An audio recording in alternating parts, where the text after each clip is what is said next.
Okay, hello everyone. This is Sharonda, and this is my podcast as well as my YouTube channel, Spiritual Sense. Today is Thursday, which is February the 16th. And in this podcast, as well as this YouTube channel, I go over topics in regards to the paranormal, occult, supernatural. I speak on things such as hauntings, curses, near-death experiences, out-of-body experiences, angel of death, spiritual transition, spiritual renewing, spiritual apathy. I also discuss belief systems such as Wiccan, witchcraft, hoodoo, voodoo, black and white magic, Scientology, Islam, Hindu, agnosticism, atheism. I'd like to start off by saying that this podcast, as well as this Facebook, is for entertainment purposes. Again, it's for entertainment purposes. And so I'm gonna go ahead and dive into the topic for today. This has been something that's been on my spirit for the last maybe 2 weeks now. And I'm going to give you an account as to what I feel like that is. Being that I'm in my 40s now, headed towards mid 40s. And I say that wholeheartedly. I embrace wisdom, I embrace age and understanding and clarity. So I went through some milestones to get to where I am. It's the point. And over my conquest, and getting to where I am, a lot of things had to transpire in order for me to get understanding as to where I am now in this life experience, this journey that we know as life. Okay. And so that with saying that, over the last 2 weeks, I have begun to, I mentioned that oftentimes God will get us by way of memories, things that have happened in the past. And that's how you would know when there's something spiritual, emotionally, psychologically, physically, really, is going on. And so I'm going to say that I kept thinking about a time when I was in my teenage years about top hat men. I used to see top hat men all the time. I used to run out of my room in the dead of night and afraid, because I used to see them standing around the bed in the closet. I would see them not all the time, but from time to time I would see them. And so, excuse me, bear with me. I'm not going to make this episode long, because this is a touchy subject. A lot of people don't want to hear about things like that, but I got my dark music on and things of that sort. But I've always been, I think a lot of people are intrigued by the dark side, intrigued by the unknown, the occult, the supernatural. And as you get older, you begin to see, why is these things occurring? This is God by way of, like God giving inclination by way of. And I give my explanation once I tell my story. So anyways, over the last 2 weeks, I kept thinking about experiences that transpired back when I was a teenager, again, when I used to see the top hat man, or men. I used to see top hat men. And for the last few days, I kept hearing talisman, talisman, talisman, talisman. And it even got so, forced to, it came up in me watching TV. So I am going to pull up the definition of talisman.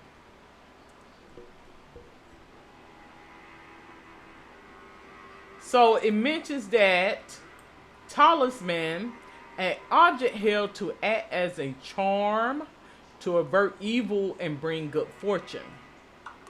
something producing apparently magical or miraculous effect.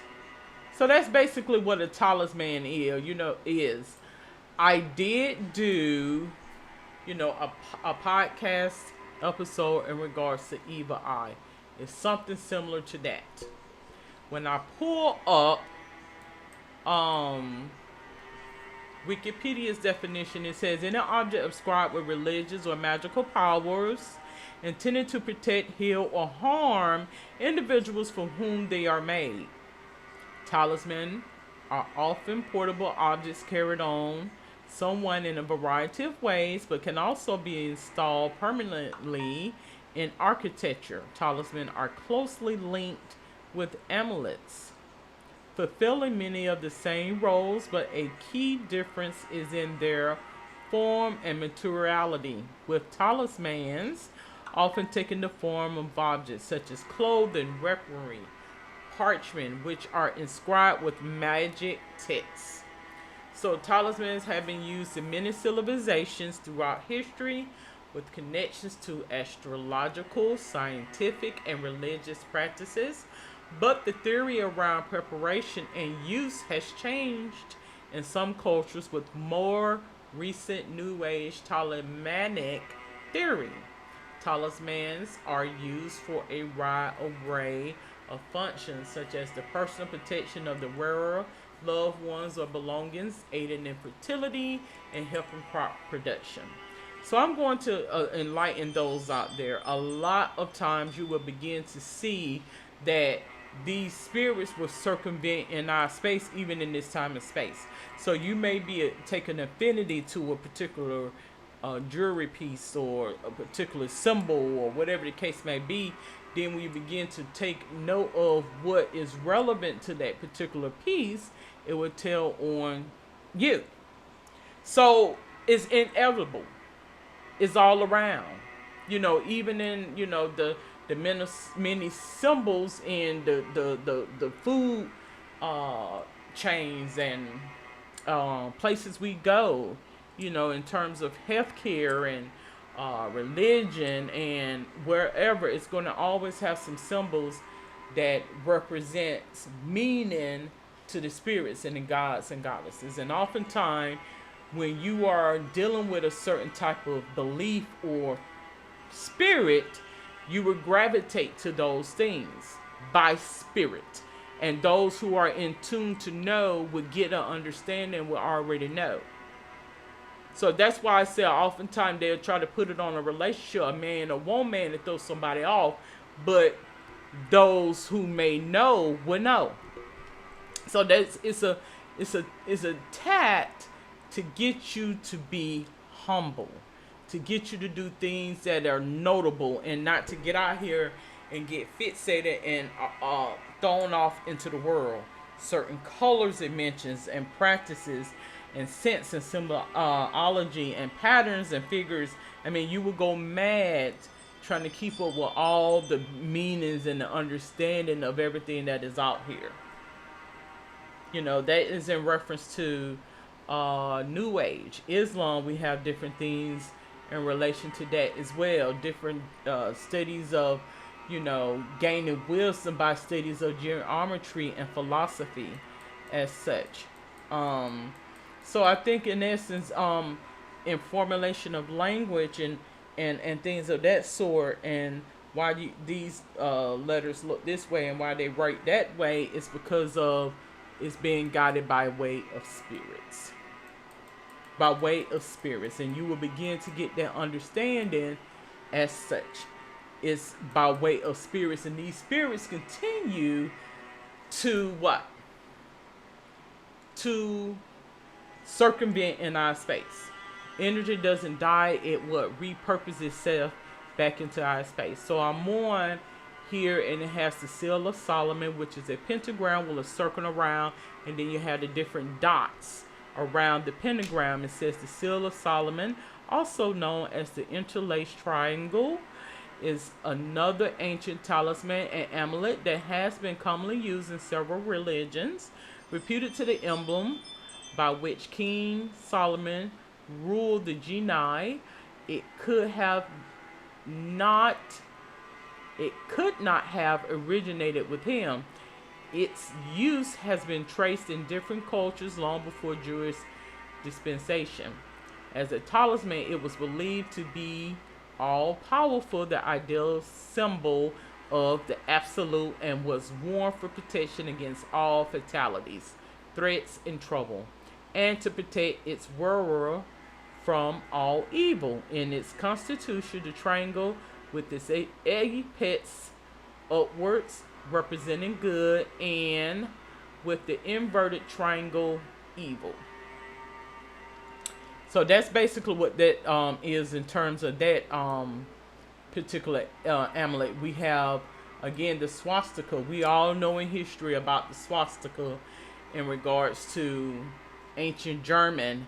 I'm gonna say ancient German because it was in the 40s, but back in Germanic time, the Holocaust time, as such, is one of the oldest and most widespread talismans known. Can be traced to the Stone Age, so it goes way back prior to that, and has been found incised on stone implements of this era. It can be found in all parts of the Old and New Worlds, and on the most prehistoric ruins and remnants. In spite of the assertion by some writers that it was used by the Egyptians, there is little evidence to suggest they used it, and it has not been found among their remains. So it says both forms with the arms turned to the left and to the right seem equally common on the stone walls of the Buddhist caves of India, which feature many of the symbols. Arms are often turned both ways in same inscription. So I received inclination in doing my research that the swastika was a representation of the cross turned upside down, Antichrist. That means not in agreement. Now that's what I received. Okay, so we're going to get back to Top Hat Man because this is actually 2 in 1. And before I begin to read about this fictitious figure about the Hat Man, you know, if you go back and look into history, you will begin to see that even President Lincoln, amongst other people that was into, you know, government and things of that sort, they often wore a top hat. What is this top hat? What is this top hat demonology or folklore? What is this is all about? Like I said, you know, I had instances where, you know, in the dead of night, you know, being a teenager, preteen, I would see the Top Hat Man all around. So as I've gotten older, basically, you know, as they mentioned, the devil rides your back, the witch rides your back. I think in essence, it is the angel of death. That's what it is. It taunts us and things of that sort, and it wants us to feel as though we are what? We're not all there.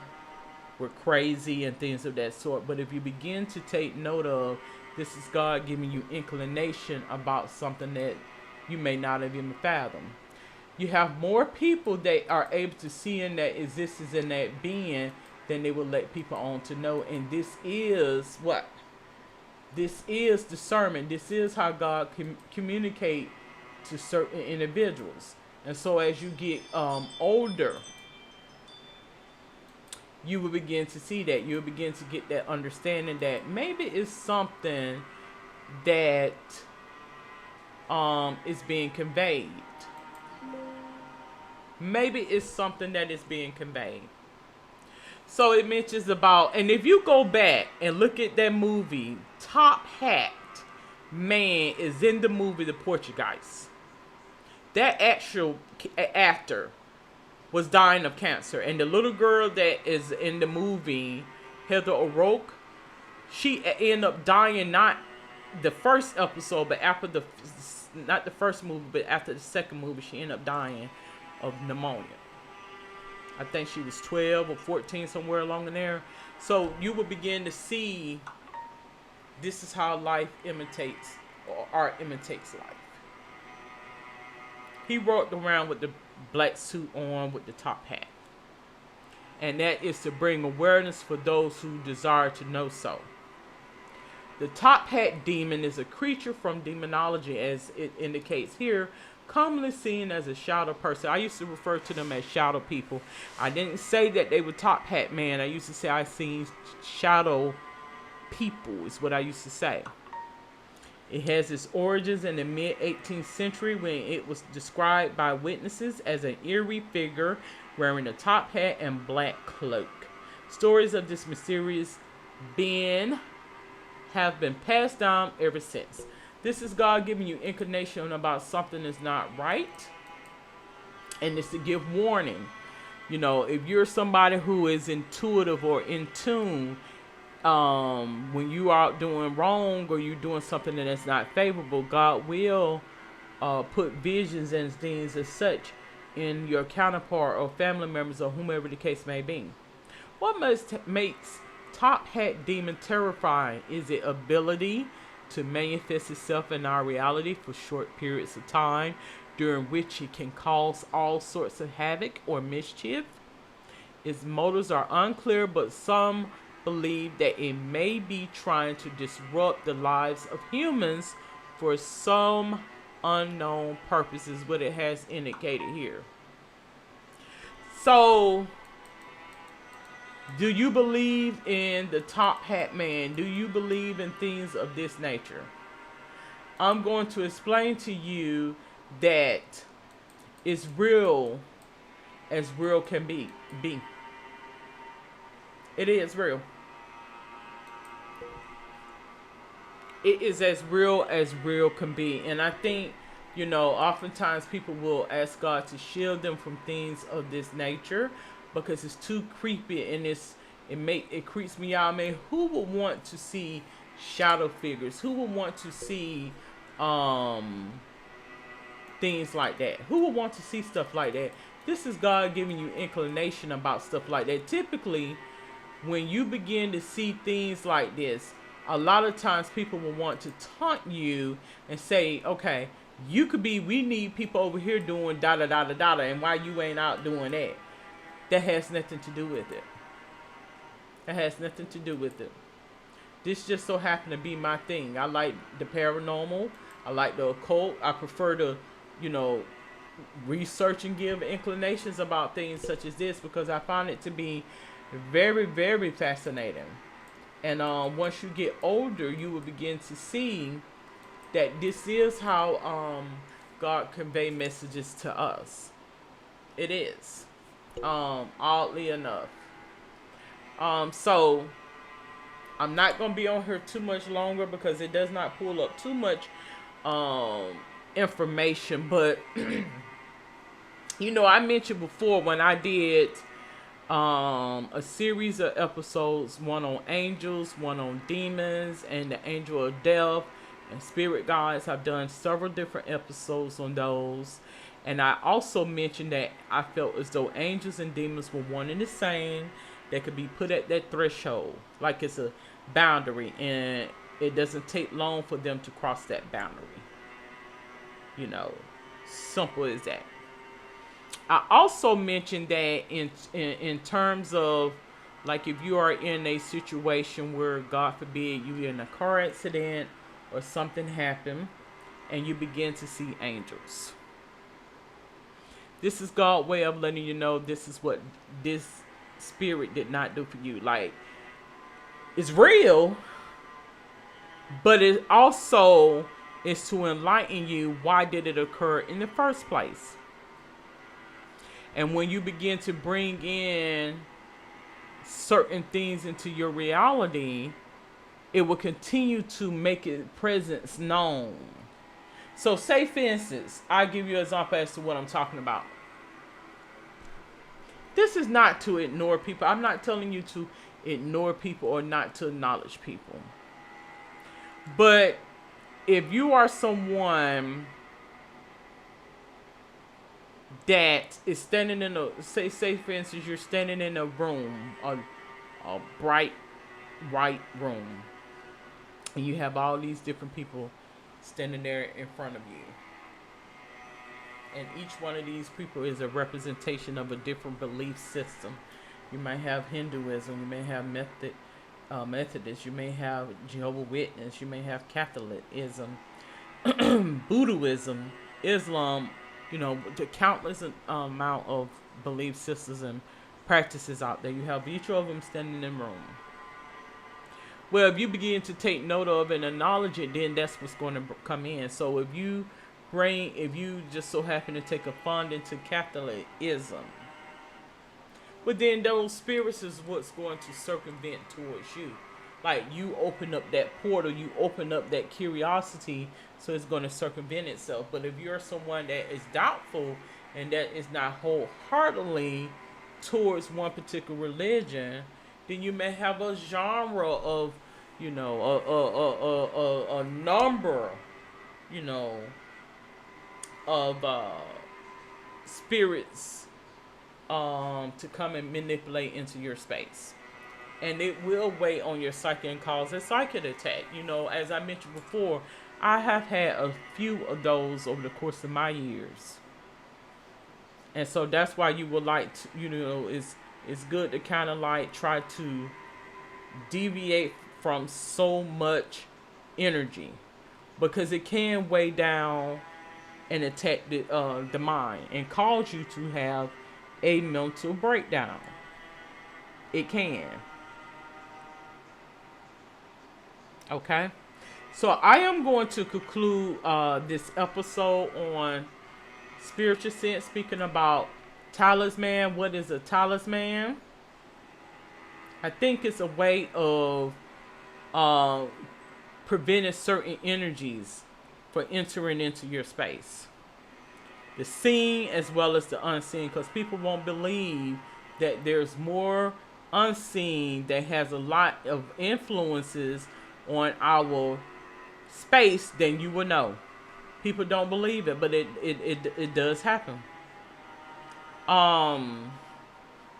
Speaking on the talisman and the top hat man.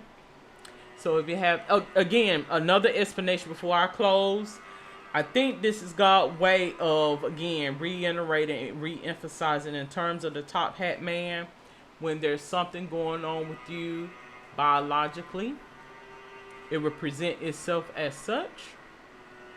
So if you're someone that may be at, God forbid, not necessarily at death's corner, but damn near close to it, then you'll begin to see a lot of these energies that will present themselves out. If you believe it, that does not mean that it doesn't exist, because I do feel as though the capability of it manifested in our space is real.